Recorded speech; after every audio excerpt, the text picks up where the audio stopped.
పేతురుని తీసుకొచ్చి ఎక్కడైతే ప్రార్థన జరుగుతుందో అక్కడ పేతురు గారు నిలబడ్డారు. ఒక మాట చెప్తాను, సంఘం దేనికోసం అయితే ప్రార్థన చేశారో ఆ ఆన్సర్ ఇంటికి వచ్చి నిలబడింది. చప్పట్లు కొట్టి ప్రభుని అన్మయపరిచాం.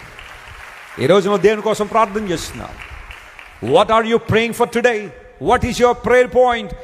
దేవునిలో ఎదగాలని, ఆత్మలో బలపడాలని, పరిశుద్ధాత్మ సంరక్షణలో ఎదగాలని, దేవుని చేతిలో బలంగా వాడబడాలనే సహృదయంతో నువ్వు ప్రార్థన చేస్తే నీ ప్రతి ప్రార్థనకు నా దేవుని దగ్గరే ఉంది, జవాబు ఉంది. కారణం ఏంటంటే బైబిల్ సెలవిస్తూ ఉంది, మన దేవుడు ప్రార్థన ఆలకించుడు. Our god is prayer answering god. No matter what the tough situation that you are going through, no matter the hardship that you are going through today, just bend your knees before God and He answers your prayers. దేవుని ప్రార్థన వింటాడు ఆయన. మోకాళ్ళు వేసే దేవుని సన్నిధిలో చాలాసార్లు మీకు చెబుతున్నాను, నీ మోకాళ్ళు నల్లబడితే నీ ముఖం ఏమవుతుంది? తెల్లబడుతుంది. ముఖం తెల్లబడ్డానికి, శారీరకమైన ముఖం తెల్లబడ్డానికి fair and lovely, fair and handsome, అవి ఇవి డబ్బాలు కొని రాసిస్తుంటారు చాలామంది.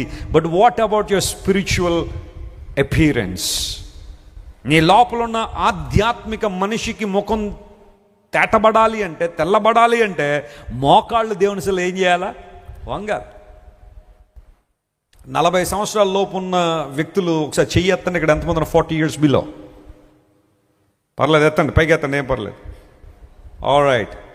ఇప్పుడు ఇంకో ప్రశ్న అడిగి చెయ్యెత్తమని అడిగే అధికారం నాకుంది, కానీ నేను అడగను ఆ మాట. ఓకే, దేవుని సేవకులుగా మేము ఏదైనా మిమ్మల్ని అడగచ్చు. అంటే ప్రశ్నలు ఏదైనా అడుగుతుంటే, ఇప్పుడు బంగారం ఇచ్చామని అడుగుతాను అనుకున్నారు అక్కడికి, అది కాదు. ఏదైనా అడగచ్చు అంటే అర్థం అంటే ప్రశ్న అడగచ్చు అని దాని అర్థం. 40 సంవత్సరాల లోపు చేతులు ఎత్తమంటే చాలామంది చేతులు ఎత్తారు కదా. ఇప్పుడు ఇంకో ప్రశ్న అడుగుతున్నాను, చెప్పండి. మీలో ఎంతమంది మోకాళ్ళు వేసి ప్రార్థన చేస్తున్నారు రోజు?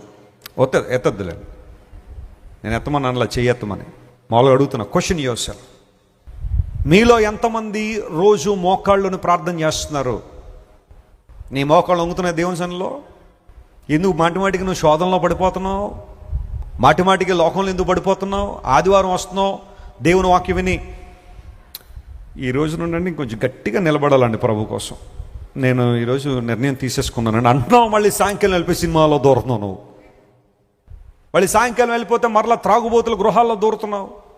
అదే బూతు మాటలు, అదే లోకానుసారణ జీవితం, అదే అశ్లీలమైన దృశ్యాలు చూడడం, అదే పాప సంబంధమైన దృశ్యాలు చూడడం, పాప కార్యాలు చేయడం. మందిరంలోకి వచ్చి మాత్రం ఈ రోజు నుండి ఉందాం అనుకోవడం. నువ్వు మరలా ఎందుకు పడిపోతున్నావు తెలుసా? నీలో ఏ శక్తి లేదు, ప్రార్థన